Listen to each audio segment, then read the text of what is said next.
Você já ouviu falar em esclerose múltipla?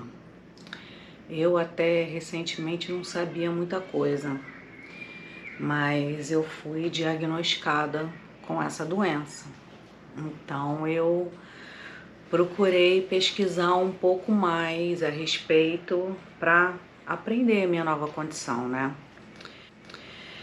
E assim, eu não sou neurologista, eu sou uma publicitária, né? Eu não posso falar muito a fundo da doença. O que eu posso e vou fazer é compartilhar as informações que eu pesquisei, que eu recebo do meu médico e daqui para frente como é viver com esclerose múltipla.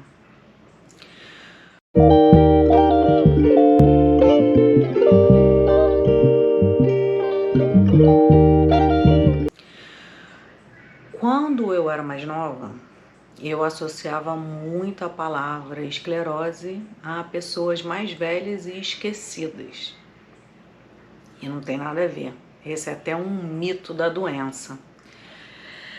A esclerose múltipla, eu peguei até aqui no site da Associação Brasileira de Esclerose Múltipla, tá? Ela é uma condição neurológica inflamatória que afeta hoje mais de 35 mil brasileiros, né? Ela, para ser mais específica, ó, a esclerose múltipla é uma doença autoimune e crônica que afeta o sistema nervoso central, o cérebro e a medula espinhal.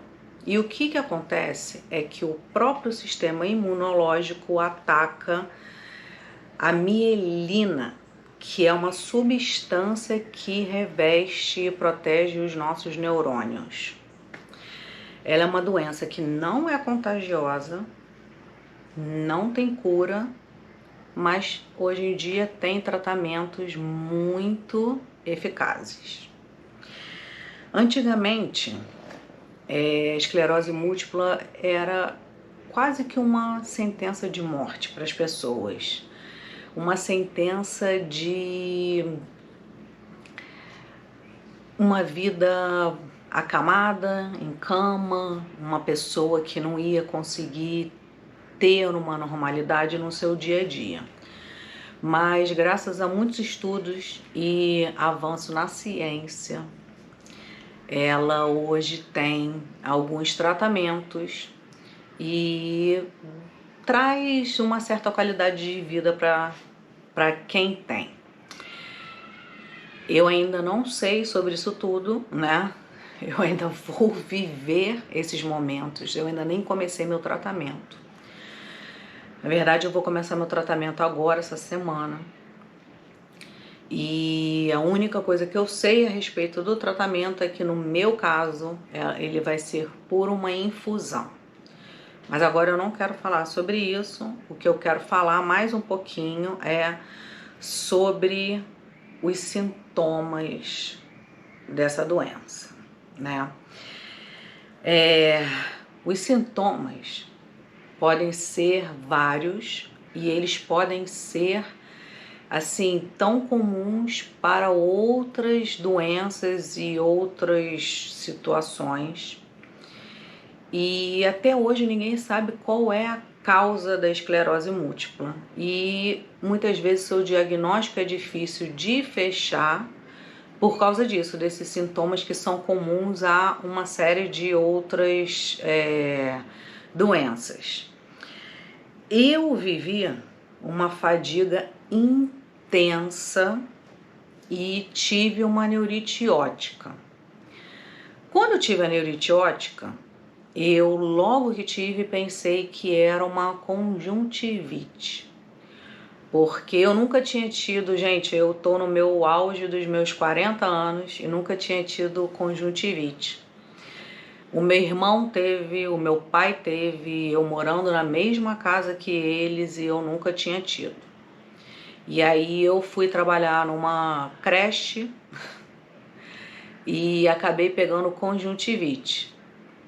E os primeiros sintomas foram parecidos. uma coceira no olho, uma leve vermelhidão, na conjuntivite até piorou muito, né? Mas eu imaginei, ai, droga, estou tendo conjuntivite de novo.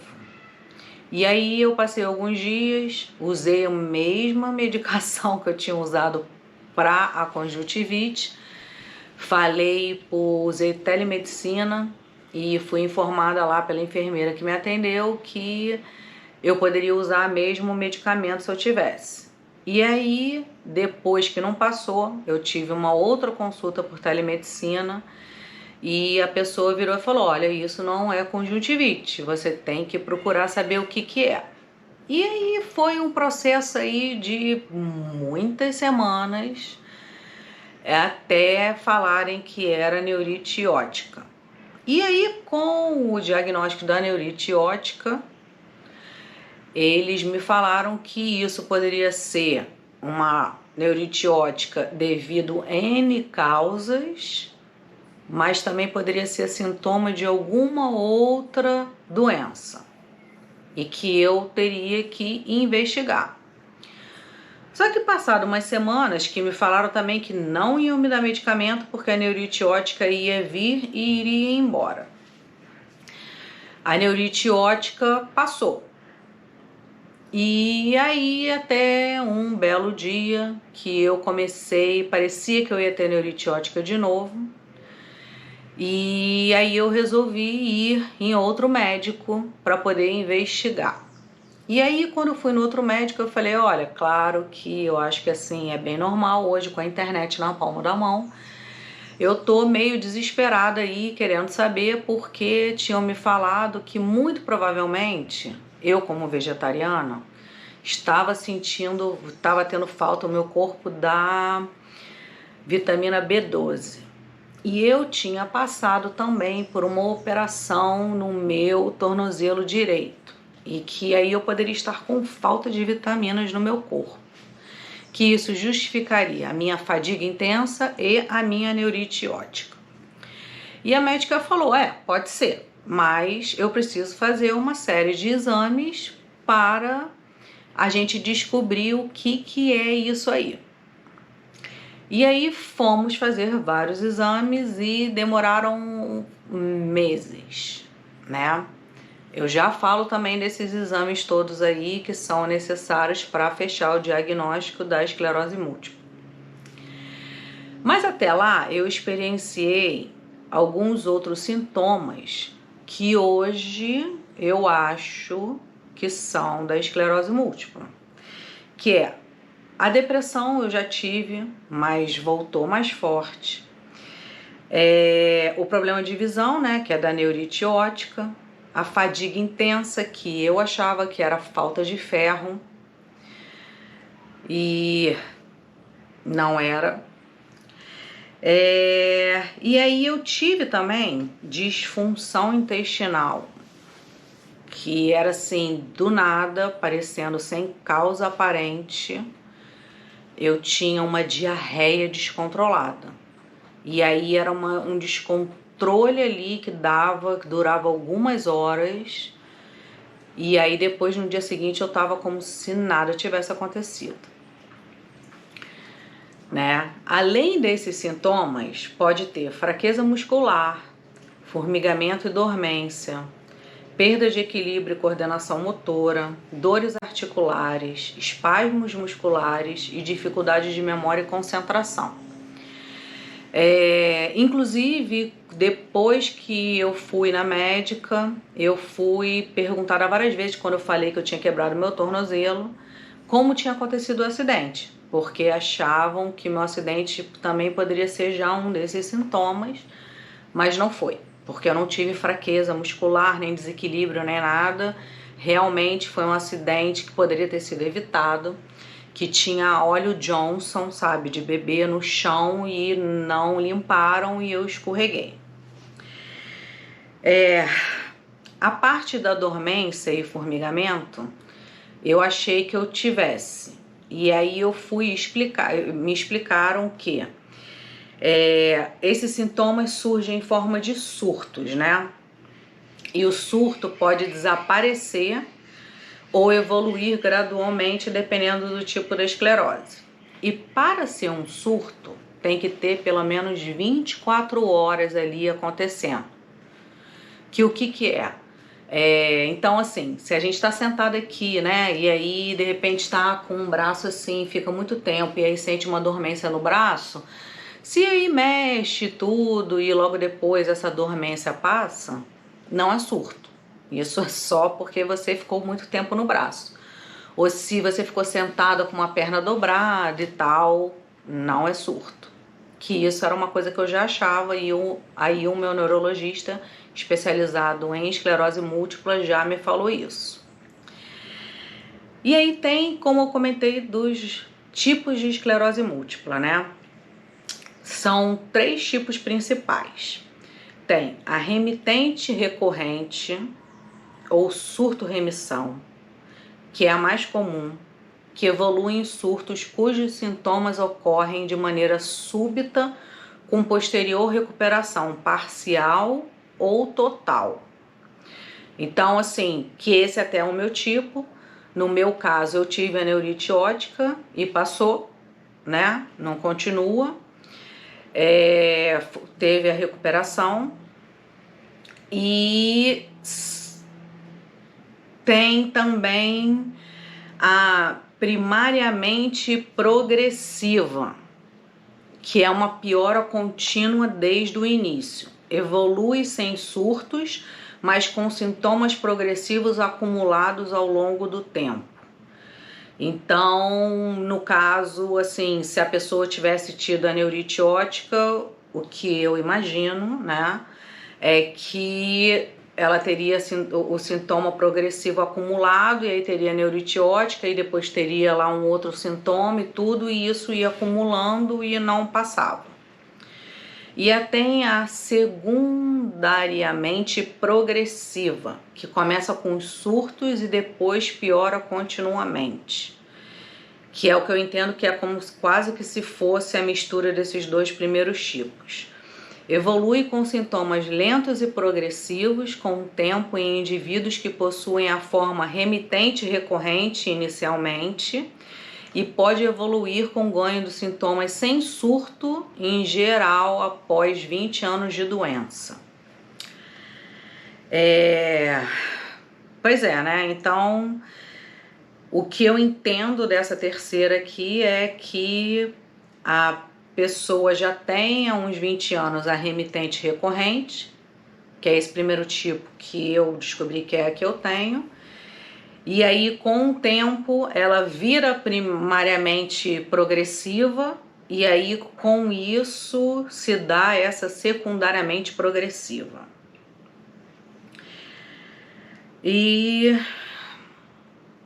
Pois é, e causas e fatores de risco, né? A gente sempre pensa, logo que a gente recebe esse diagnóstico, tentar entender o que causou, se a gente fez alguma coisa, e não é assim, né? Não tem uma causa, não descobriram ainda uma causa exata, mas eles acham que acredita que é um resultado de interação entre predisposição genética e fatores ambientais. Então, obviamente, a primeira causa nos fatores riscos genéticos é um histórico familiar. Se alguém da família tem, aumenta o risco. A doença é também mais comum entre pessoas de 20 e 40 anos. E as mulheres têm uma maior probabilidade de desenvolver essa doença. Isso não quer dizer que homens não tenham, tá? Alguns riscos ambientais. Tem as infecções virais, que é o vírus Epstein-Barr, que causa a mononucleose, está fortemente associado ao aumento do risco. Eu tive mononucleose, que é comumente conhecida como a doença do beijo, porque ela é transmitida pela saliva, quando eu tinha 16 anos. Não são todos que tiveram mononucleose que vão se desenvolver, mas um número gritante, que eu não quero nem chutar o número para não ser errado, mas o número gritante de pessoas que têm a esclerose múltipla tiveram. Aí tem a baixa exposição solar e baixa ingestão de vitamina D, são ligadas a um maior risco de desenvolver a doença. O tabagismo, que aumenta o risco de desenvolver a esclerose múltipla em cerca de 50%. A obesidade, principalmente na infância e na adolescência, é um fator de risco. Que aí, né, isso, gente, tabagismo e obesidade estão ligados a fatores de risco de várias doenças, não só a esclerose múltipla. Aí tem também a exposição a solventes orgânicos, que certos produtos químicos podem ser um fator, e a localização geográfica, porque pessoas que vivem em regiões que têm menos luz do sol são mais suscetíveis, porque correlaciona com os baixos níveis de vitamina D que a gente mencionou. E aí eu me encaixo em algumas desses daqui, que é o seguinte: eu sou mulher, né? Eu tive meu diagnóstico depois dos 40 anos, mas na casa ali dos 40. Eu fui fumante, eu já não fumo há 8 anos, mas nem meu médico sabe dizer, pode ser que isso tenha sido um risco. Eu já não tive obesidade mórbida, mas hoje, por exemplo, eu estou acima do peso, já tive outros momentos que eu estive acima do peso. E eu morei os 7 últimos anos, morei por quase 7 anos no Canadá. E lá realmente tem né, baixa exposição à luz do sol. Lá muita gente toma, que eu tomava até vitamina D para suplementar. E realmente assim, eu tive depressão lá por conta disso. Não da baixa da vitamina D, mas por ter dias muito nublados durante muito tempo. Antes de ir, eu vi relatos sobre isso e eu pensava que só de fortalecer a minha cabeça isso já não ia ser um problema, mas eu estava bem errada, porque tinha dias, gente, que assim, que começava a clarear 9 horas da manhã e tipo 3:30 da tarde já estava começando a escurecer, e tinha dias que ficava nubladaço, e cariocas não gostam de dias nublados, né? E dava uma depressão, dava uma tristeza de olhar e tá aquele clima, né? Eu acho que no primeiro ano que a gente está empolgado lá, quer ver neve, quer viver aquele inverno, que assim, para carioca aqui, né, para mim, quando dava já 23, 22 graus, já começa a dar uma esfriada, 18 graus já era quase que inverno severo. Mal eu sabia que eu ia pegar menos 30. Cheguei até dias de menos 40 graus. Uma loucura. Aí o tratamento. Eu ainda não comecei meu tratamento, como eu já falei. O meu, eu vou fazer a infusão de um medicamento chamado Natin... Ai, meu Deus, já até esqueci o nome, mas eu vou botar aqui pra vocês. E aí o tratamento tem algumas opções que, assim, inclui, né, os medicamentos imunomoduladores, corticoides para os surtos, e fisioterapia, terapia ocupacional, exercícios, apoio psicológico e alimentação saudável. Eu ainda não posso falar nem dos medicamentos aí dessas infusões, nem desses corticoides, eu não tomei. Eu não estou fazendo nem fisioterapia, nem terapia ocupacional, mas eu estou fazendo exercícios, musculação, porque a gente tem que fortalecer a musculatura. Eu não amo, mas estou fazendo. Aí eu voltei, que eu já tinha feito há alguns anos boxe, fiz umas aulas de Muay Thai, fiz também, estou fazendo agora yoga. Uma coisa que eu descobri também que é muito boa é pilates. Ainda não fiz, eu estou numa academia que tem várias aulas, eu estou experimentando. para ver como o meu corpo vai reagir, porque uma coisa que eu fui informada e eu já reparei é que em altas temperaturas pode parecer que a gente está tendo algum surto novo, porque algum antigo reaparece. No caso, eu percebo que quando eu tô num ambiente muito quente, quando eu suo muito, não só nos exercícios, mas quando eu tô assim, pegando sol ou exposta assim no sol, eu fico com a minha visão esquerda, parece que ela fica um pouco embaçada, e aí logo depois que o meu corpo esfria, passa. Meio doido isso. A indicação até seria mais exercícios leves, porque o importante é a gente fortalecer a musculatura e se manter em movimento. Aí uma coisa doida é que exercício ajuda na fadiga. E assim, eu como uma mulher que sofre de cólicas horrorosas, cólicas menstruais, a minha ginecologista sempre falava também que se eu fizesse exercício as cólicas melhoravam. E eu pensava, meu Deus, como que eu vou conseguir levantar a cama e fazer um exercício? Eu tô aqui na cama em posição fetal, sentindo muita dor. Eu não consigo nem pensar em levantar a cama para ir fazer caminhada. Mas ajuda. Não sei explicar porquê, mas é muito doido. Então, às vezes, assim, quando eu começava que eu ia sentir já cólica, né? Eu ia fazer caminhada, passeios com os meus cachorros e tudo, e eu via que realmente no início parecia que tava uma dor muito grande e de repente melhorava.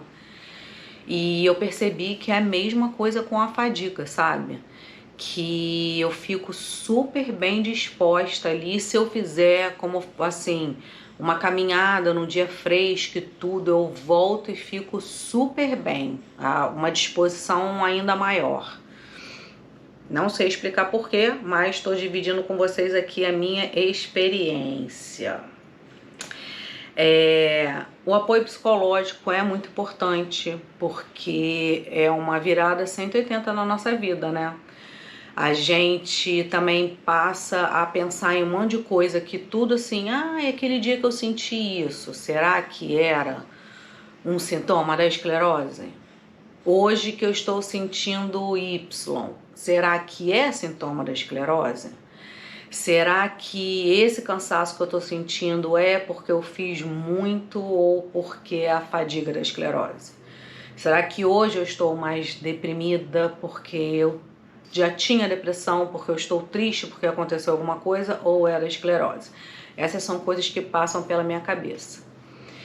E a esclerose é uma doença invisível para outras pessoas, né? E ainda tem muita desinformação. Então a gente precisa do apoio psicológico para a gente aprender a lidar com isso e até aprender a lidar com outras pessoas. Porque, por exemplo, eu falei para alguns familiares, né? Às vezes assim, estou com uma fadiga intensa, nossa, muito cansada. Mas você foi para academia essa semana 3 vezes, a academia cansa. Mas assim, eu agora já comecei a ouvir mais o meu corpo e eu sei qual é a diferença do cansaço de ter feito muita aula ou muito exercício para essa fadiga. Aí às vezes é assim, fiquei no sol e aí eu vi realmente dá mais uma fadiga, né? E o meu olho ficou meio embaçado, que eu não sei o que e tal. Mas o sol cansa todo mundo. Se eu vou pra praia e fico 4 horas na praia, eu volto e quero dormir. Então tem isso, ou porque a pessoa realmente não entende, ou porque a pessoa não quer lidar com aquilo. Eu, depois de muito tempo em terapia, aprendi também que a gente não tem que ficar tentando descobrir o que passa na cabeça do outro, porque isso vai enlouquecer a gente. A gente tem que só aprender a lidar com essas diferentes reações. A parte da alimentação, que é uma alimentação saudável, que é assim, indicado, sem bebida alcoólica, sem produtos industrializados, muito açúcar, né? Que no meu caso, porque eu sou uma formiga, passei por um momento mais difícil aqui com a perda da minha cachorrinha por um câncer. Mais recentemente, eu perdi meu pai e eu vou direto para doce. sabe?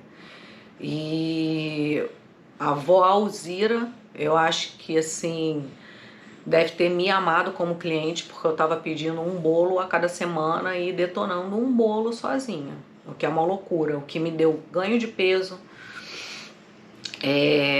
me entupiu de açúcar, me entupiu de glúten. E apesar de eu não ser celiálica, meu Deus, estou falando certo? Enfim, apesar de não ser alérgica ao trigo, eu percebi que não consumindo tanto me faz uma pessoa mais predisposta, me deixa mais predisposta. E procurar comer alimentos mais naturais, mais legumes, mais saladas, mais frutas, né? Ter uma alimentação equilibrada e mais saudável. Então é assim, né? Eu ainda tô absorvendo muito isso, aprendendo muito. Hoje, até que horas são? Nossa, daqui a pouco eu vou receber a ligação de uma enfermeira para conversar comigo sobre o tratamento que eu vou receber amanhã, a tal infusão. O que eu sei hoje da infusão é que ela demora em torno de 1 hora. É uma infusão parecida com a quimioterapia, que a gente senta numa poltroninha lá e aí bota um acesso aqui, né? E a gente fica sentada lá esperando. Eu já separei até livro e outras coisinhas, porque eu não sei o que esperar, mas para me distrair. Levar meu tablet, ler, de repente um fone de ouvido, assistir alguma coisa. Não sei de efeito colateral ainda. Eu vou voltar para fazer um novo vídeo para falar essas coisas todas. E é isso por enquanto, né? A esclerose múltipla ainda é uma doença cercada de mitos e desinformação. Se você conhecer alguém que pode se beneficiar com esse conteúdo, seja pela informação ou até que queira conversar e trocar ideia com outras pessoas que tenham. Eu tô também num grupo no Facebook que eu achei que tem outras pessoas que conversam lá. Eu tô aberta a receber mensagens aqui no YouTube. Eu criei também um perfil no Instagram. Vou botar aqui tudo na tela. E tem um e-mail também, vivendo.com@gmail.com. Vocês podem mandar mensagem, e-mail, deixar um comentário. O intuito é mais assim, compartilhar minha experiência. Quero deixar claro também que cada pessoa é cada pessoa, não quer dizer que os meus sintomas vão ser os seus, né? As experiências são diferentes, mas eu acho que podemos nos unir, podemos nos dar apoio, podemos trocar figurinhas, podemos conversar sobre os tratamentos, sobre os médicos, sobre as informações, e eu tô muito aqui para todos. Estou aqui também para desabafar, porque é uma forma que eu encontrei de lidar com isso. Compartilhem esse vídeo, se inscrevam aqui no canal, ativem o sininho, né? Manda mensagem, como eu já falei. Eu vou botar na descrição do vídeo algumas fontes confiáveis, mas vou citar aqui para vocês que tem a Associação Brasileira de Esclerose Múltipla, ABEM, https://abem.org.br. Tem a Sociedade Brasileira de Neurologia, tá? Vou botar aqui. Tem, se você fala em inglês, tem a Mayo com Y Clinic, que também tem muitas informações. Eu tenho procurado alguns artigos científicos e vídeos complementares também para assistir. Tem a Organização Mundial da Saúde, que tem um pouco de informação.